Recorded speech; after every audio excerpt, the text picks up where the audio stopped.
पिछले एपिसोड में देखा कि नेदरवर्ल्ड और 9A18 10 रियल के यंग पेटिशनर के बीच युद्ध स्टार्ट हो गया था। शियाओ वोइड किंग बिस्ट से लड़ रहा था जो उसे खाने की कोशिश कर रहा था और नजर नहीं आ रहा था, इसीलिए शियाओ ने भी चालाकी से काम लिया और वहाँ मौजूद बैरियर से उसे टकरा दिया था, जिससे शियाओ को वो नजर आने लग गया था। शियाओ को एहसास हो गया था कि जरूर नेदरवर्ल्ड के लोग कोई चाल चल रहे होंगे, इसीलिए उन्होंने पहले यंग पेटिशनर को लड़ने के लिए भेजा और वो वोइड किंग बिस्ट मूल्यवान टेक्निक को पाने के लिए लोगों को निगल लिया करता था और वो शियाओ की कुनबेंग टेक्निक को भी हासिल करना चाहता था, इसीलिए उसने अपने सुप्रीम हेवनली आर्ट को एक्टिवेट कर लिया था, जिससे वो शियाओ पर अटैक करने लगा। पर शियाओ ने भी 6 रीइंकार्नेशन पाथ स्क्रॉल को एक्टिवेट कर लिया था, जिससे वो वोइड किंग बिस्ट के सभी अटैक को रोक पा रहा था और उसने 10 बार भी हेवनली स्किल को एक्टिवेट कर लिया था, जिससे वो वोइड किंग बिस्ट चकित रह गया, क्योंकि कोई भी पेटिशनर सिर्फ 9 बार ही हेवनली स्किल का इस्तेमाल कर सकता था। पर उसने अपने 3 फ्लावर टेक्निक से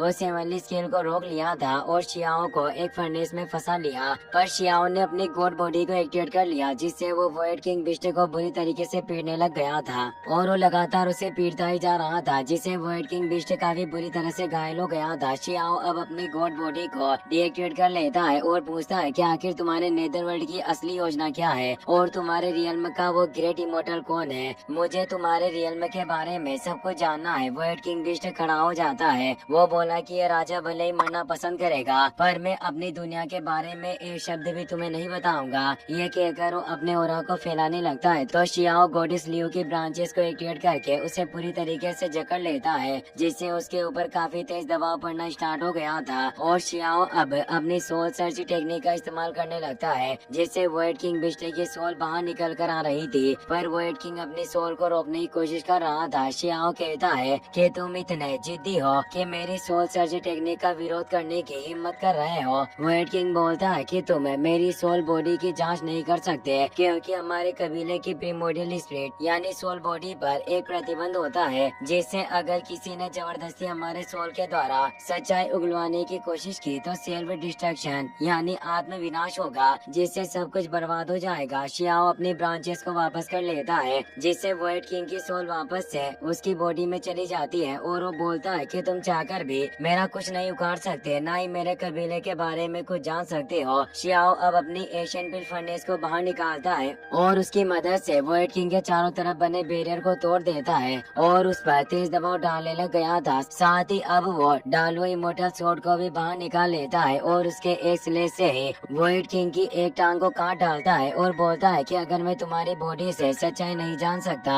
तो मैं फिर तुम्हारी बॉडी का इस्तेमाल उबले हुए मांस के रूप में करूंगा और अपनी पेट पूजा करूंगा। वो कई सारे स्लेज से उसकी टांग के कई सारे टुकड़े कर देता है और उन्हें अपनी एशियन पिल फर्नेस के अंदर डाल देता है। वोइड किंग बिस्ट को इससे तेज दर्द हो रहा था। वो कहता है कि तुम एक नीच इंसान हो, पर तभी शियाओ एक और तेज स्लेज से उसकी गर्दन को भी काट डालता है, जिससे ऐसा लग रहा था कि मानो वोइड किंग बिस्ट पूरी तरीके से मर चुका हो, पर ऐसा नहीं था। उसने अपने एग्जोसिस्ट टेलिस्मान को एक्टिवेट कर लिया था, जो उसे नेदरवर्ल्ड के इमोर्टल ने गिफ्ट किया था, जिससे एक तेज एनर्जी वाला टोर्नेडो क्रिएट हो गया था। शियाओ समझ गया था कि इन कमीनों ने मरने से पहले ही बैकअप की योजनाएं बनाई हुई थी और वो उस टोर्नेडो के अंदर फंस चुका था, इसीलिए शियाओ उस टोर्नेडो पर अपने स्लेज से वार करता है, पर इसका कोई फायदा नहीं हो रहा था। तभी वो एक तेज स्लेज के वार से उस टोर्नेडो से बाहर निकल जाता है और वो टोर्नेडो वोइड को फाड़ते हुए चला जाता है और अब वोइड किंग बिस्ट भी वापस से जिंदा हो गया था। वो प्रमोट होकर निर्वाण रियल्म में पहुंच गया। वोइड किंग शियाओ का शुक्रिया अदा करता है कि तुम्हारी वजह से मैं ग्रेट दाओ को समझ पाया और प्रमोट हो सका। शियाओ कहता है कि भले ही तुम्हारी पावर बढ़ गई हो, पर अभी भी तुम सिर्फ एक आवारा कुत्ते ही हो। तुम्हारी हिम्मत कैसे हुई मेरे सामने भोंकने की। और वो अपने एक तेज स्लेज से उस पर वार करता है, पर वोइड किंग बिस्ट आगे से टेलीपोर्ट होकर बच जाता है और वो अपनी दाव पावर से शियाओ पर हमला कर रहा था, जिससे उसने शियाओ की सोर्ड को पकड़ लिया था। शियाओ उसे हटा नहीं पा रहा था, जिससे वोइड किंग बिस्ट हंसते हुए कहता है कि तुम इस दुनिया के एक नीच प्राणी हो, तुम मेरी इस स्पेशल वोइड की ट्रू पावर को नहीं समझ सकते। शियाओ काफी कोशिश करता है, पर फिर भी वो उस स्पेशल पावर से खुद को छुड़ा नहीं पा रहा था और अब वोइड किंग वोइड शेकल से टेक्निक की मदद से शियाओ को पूरी तरीके से जकड़ लेता है, जिससे शियाओ हिल भी नहीं पा रहा था और वो एक क्यूब में फ्रीज हो गया था।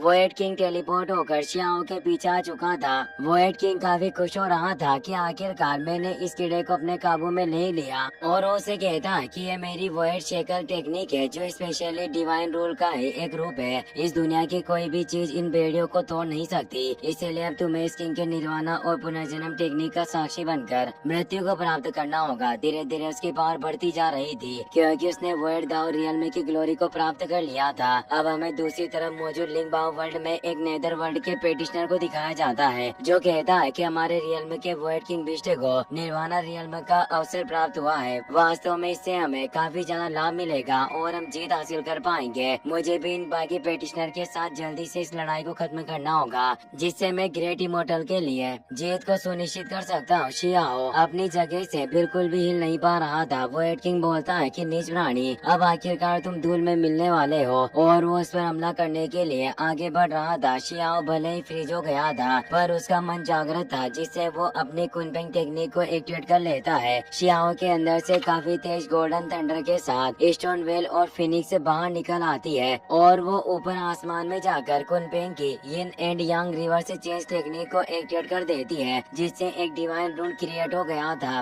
पर शियाओ सोचता है कि मेरी यिन यांग रिवर्स टेक्निक अभी तक पूरी तरीके से तैयार नहीं हुई जिससे वो इसकी मदद से खुद को इस वॉइड टेक्निक से आजाद नहीं करवा सकता था। पर इस वॉइड टेक्निक में बंद होने से शियाओ का मन और भी ज्यादा प्योर हो गया था और शियाओ को याद आता है कि आज तक मैंने कई सारी परेशानियों का सामना किया। अगर मैं पीछे मुड़कर देखूं तो मेरी ये यात्रा 10,000 पहाड़ों से गुजरने वाली उस हल्की नाव की तरह है। ये भेड़िया भले ही स्पेस को कवर कर सकती हो पर ये कभी न रुकने वाले समय को आखिर कैसे रोक सकती है। और अब उसके चेस्ट में से सुप्रीम बोन रूल एक्टिवेट हो जाता है क्योंकि इससे वो समय को कंट्रोल कर सकता था। वॉइड किंग बिस्ट भले ही अपने दाव से वॉइड स्पेस रूल पर कंट्रोल कर सकता हो पर शियाओ की फाउंडेशन भी सुप्रीम बोन से जुड़ी हुई थी जिससे अब सुप्रीम बोन की मदद से वो अपने मैजिक ऑफ रीइंकार्नेशन को अपग्रेड कर लेता है और light and sunshine flood technique से उस वॉइड स्पेस शेकलनेस को नष्ट कर देता है जिससे शियाओ अब आजाद हो चुका था। ये देखकर वॉइड किंग बिस्ट फिर से परेशान हो गया। वो कहता है कि आखिर तुम लौकिक ईश्वरीय नियमों को कैसे कंट्रोल कर सकते हो। शियाओ कहता है कि तुमने मेरी बॉडी को कैद करने के लिए स्पेशल डिवाइन रूल का इस्तेमाल किया, इसीलिए मैंने भी लौकिक दिव्य नियमों का इस्तेमाल कर इस जाल को तोड़ दिया। अब वक्त आ गया है कि तुम्हारा खात्मा किया जाए। और वो एक पावरफुल स्लेश को एक्टिवेट करके कई सारे एनर्जी के साथ वॉइड बिस्ट को पकड़ने लगता है पर वॉइड किंग बिस्ट भी अपने संसारा ट्रेजर इफेक्ट को एक्टिवेट करने लग जाता है और कहता है कि मेरे पास अपने एंसेस्टर की कई सारे अनगिनत सीक्रेट टेक्निक है और आर्ट्स मौजूद है और तुम्हें मारने के लिए मेरे पास कई सारी डिवाइन टेक्निक भी है। और वो अपनी फुल पावर से शियाओ की एनर्जी को दूर कर देता है तो शियाओ अब अपने फ्लावर ऑफ एवेन्यू को एक्टिवेट कर लेता है और काफी पावरफुल स्वॉर्ड मुंह से उस पर अटैक करता है जिससे वो वॉइड किंग बिस्ट काफी बुरी तरीके से घायल हो जाता है। शियाओ गुस्से में कहता है कि कमीने बिस्ट, तुमने कई सारी उन वीर आत्माओं को खा लिया जो हमारी इस एशियन इमोर्टल की रक्षा किया करते थे, फिर भी तुम अनंत विरासत की बात करते हो। ये सभी पावर दूसरों की बदौलत तुमने हासिल की थी। आज मैं इस खून का कर्ज चुका कर रहूंगा। वॉइड बिस्ट मरा नहीं था, वो वापस से शियाओ की एनर्जी का विरोध करने लगा पर अब शियाओ अपने प्रीमोडियल सोल के कोज एंड इफेक्ट मेथड का इस्तेमाल करता है। वॉइड किंग बिस्ट भी इस सोल बॉडी को देख पा रहा था। वो कहता है कि तुम इस तरह की शेप वाली दाओ फ्रूट सोल बॉडी को कैसे प्राप्त कर सकते हो। मेरे मास्टर ने इस तरह की पावर वाले व्यक्ति को 10,000 साल पहले देखा था जिसने ग्रेट दाओ फ्रूट को उत्पन्न किया और सभी इमोर्टल को पराजित कर दिया था।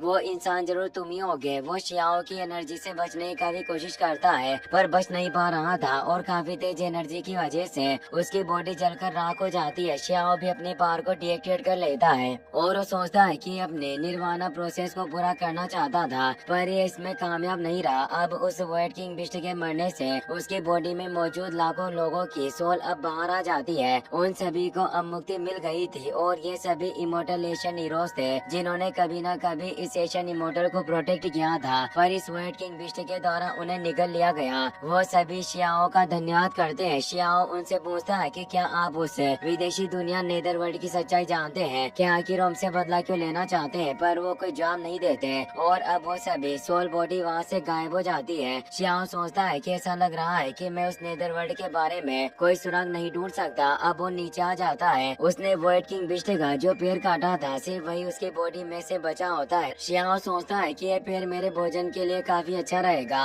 और वो एशियन बिल फर्नेस के साथ बाद उसे भी अपने पास रख लेता है और वहाँ से निकल जाता है। इसी के साथ ये एपिसोड यहीं पर खत्म हो जाता है। वीडियो पसंद आया हो तो अपने दोस्तों के साथ शेयर करना, साथ ही इस वीडियो को लाइक और चैनल को सब्सक्राइब करने के लिए आपका तहे दिल से शुक्रिया। Thanks for watching.